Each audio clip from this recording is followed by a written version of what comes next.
Children needs traveling shoes. Drive your problems from here. All good children read good books. Now your conscience is clear. I hear you talk, girl. Now your conscience is clear.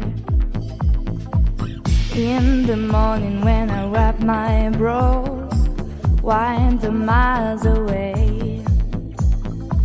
I like to sing, I can be so real and never do what you say. I never hear you and never do what you say.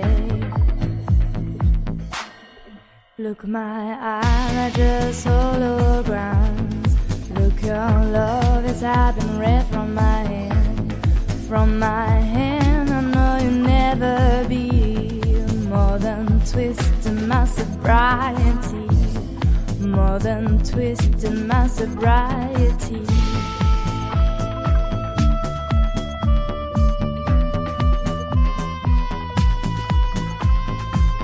We just bought a little empty pie for the fun of people hard at night.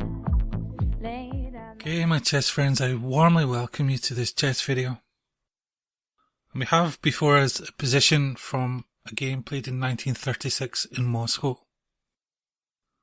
And with the white pieces is Jose Raul Capablanca, who of course needs no introduction.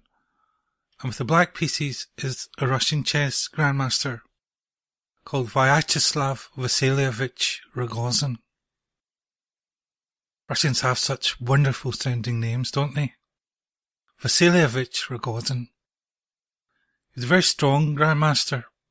He played some sparring games with Mikhail Botvinnik, and he was also a correspondence chess world champion.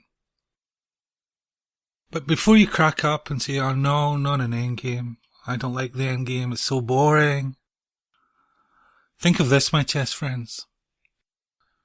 Many chess authors and strong chess masters have said that if you want to improve your game, you should study the endgame. So I'd like you to think about this position in your mind before you. Suck it up into your mind and just think to yourself how you would proceed in this position here. And what we're going to do is we're going to compare our thoughts with the thoughts of Jose Raul Capablanca, because he writes very clearly what his thoughts were in this position, and it should be quite interesting for us to do so. So please pause the video and have a think about this for as long as you need.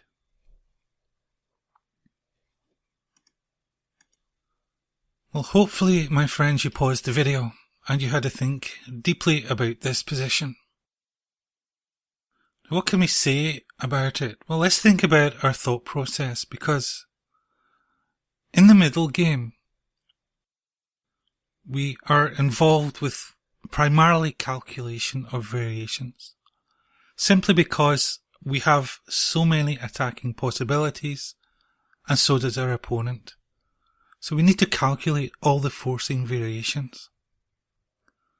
In the endgame though, in the vast majority of endgames, variations play a secondary role, and the main role belongs to schematic thinking.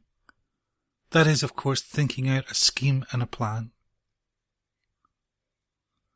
And this is exactly how Capablanca himself approached this position here. So what was your thought process? Did you perhaps fall into the same trap as me, of looking at candidate moves and then looking at variations to validate those candidate moves, like perhaps, okay, knight to d4 or knight to e5, something like that? Well, Capablanca himself writes that White's plan is to prevent the advance of the c-pawn, after which the b-pawn becomes weak. And this is in fact true if we think about it. If we look at this c pawn here, it can very easily advance to c5, and then supported by this bishop, it can very easily make it to c4, whereupon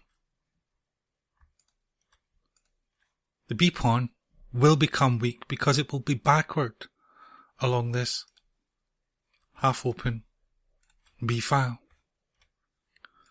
So Capablanca's idea was simply to prevent this happening. And to do that, he says, he thinks in schematic terms. He says, I need to control the entire board up to the 5th rank.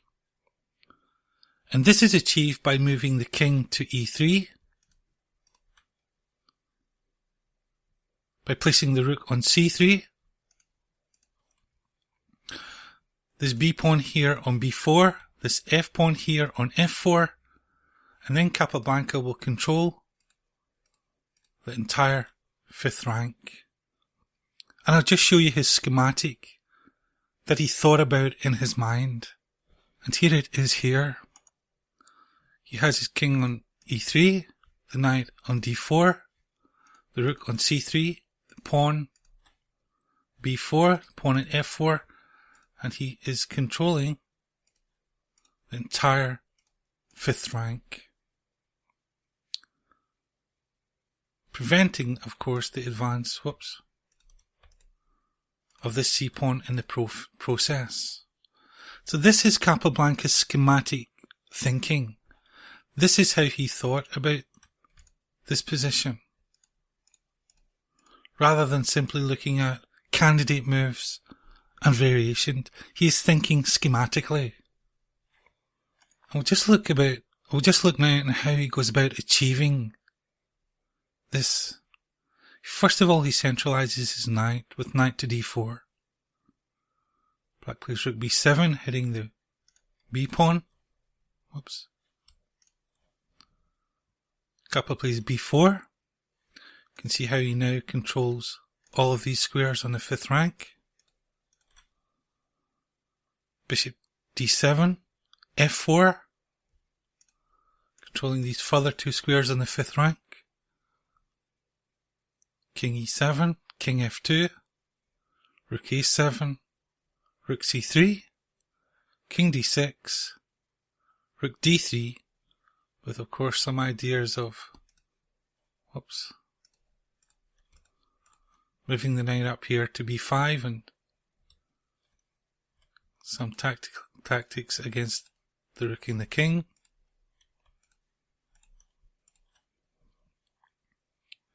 King goes back therefore to e7. We have king e3, rook e4, blockading the pawns, rook c3 and king d6.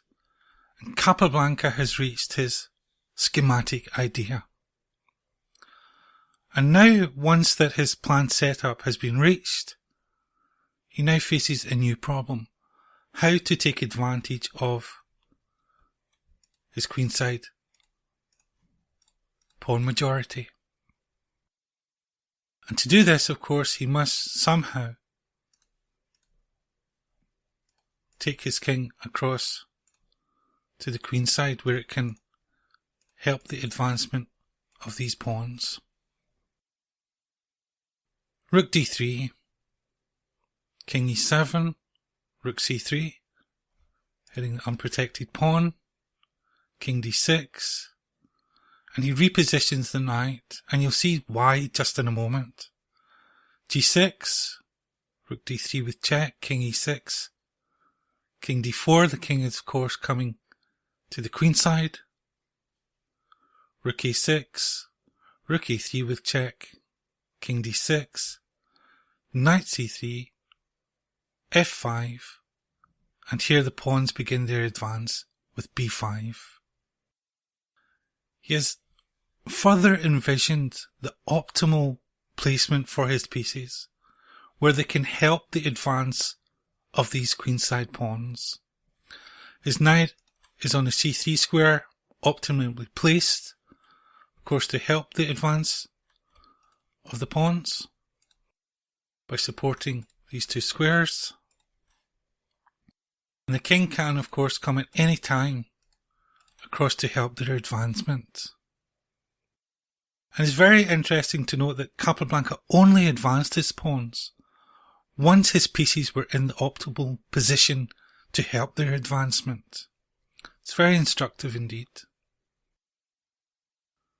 Black played rook e8. Of course, a move like rook takes a3 is impossible because of the discovery of the knight, where it will, of course, check the king, and there'll be a discovered attack against this rook. So black cannot, in fact, take because of that. So instead he played rook to a8. Have king to c4, bishop to e6, king to b4, c5, and Capablanca takes en passant with b takes c6. Bishop goes to g8. And this is a very interesting move, knight b5. Capablanca is prepared to give up this passed pawn, and you'll see why just in a moment. King takes on c6, and this is a point here, rook to d3. The rook is heading for the d6 square.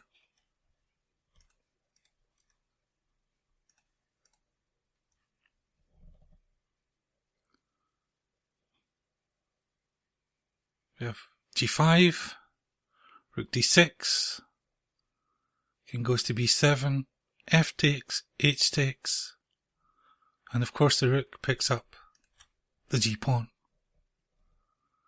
Rook to f8, rook takes on g5, f4, and here Capablanca plays a very important move.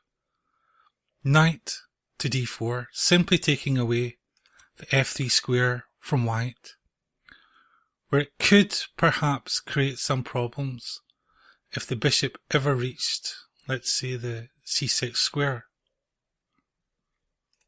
where it could support the advance of this pawn. So Capablanca simply takes the f3 square away from black. Rook c8, rook g7, king b6,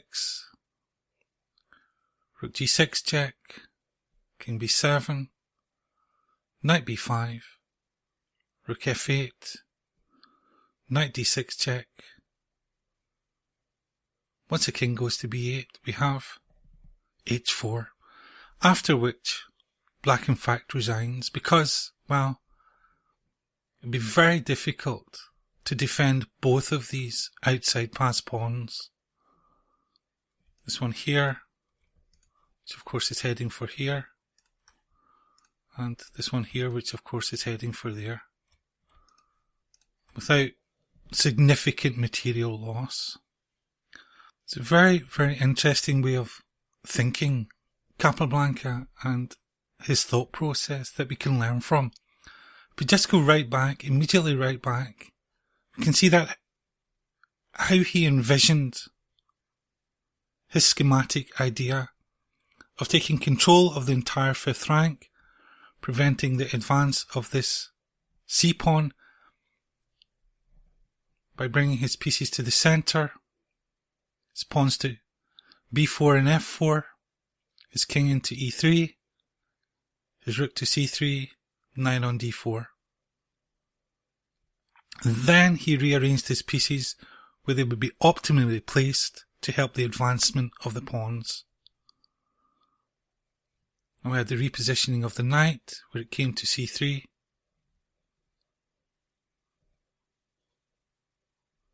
Helping the pawns advance.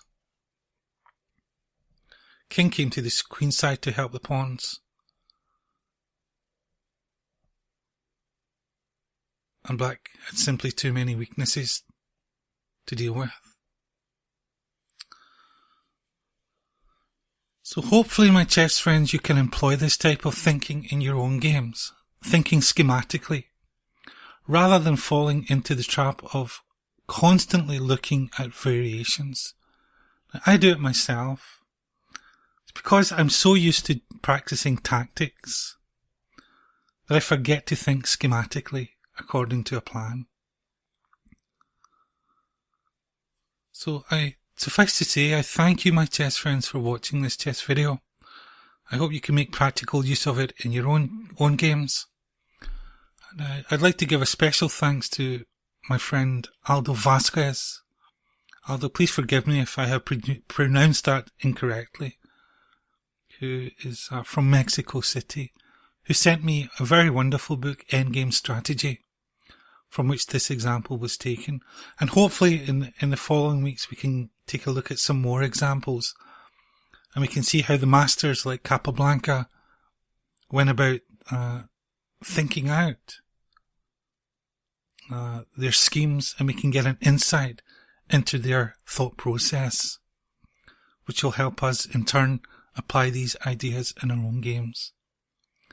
So thank you, my chess friends, for taking the time, and I wish you well with your own chess. Take care, and goodbye.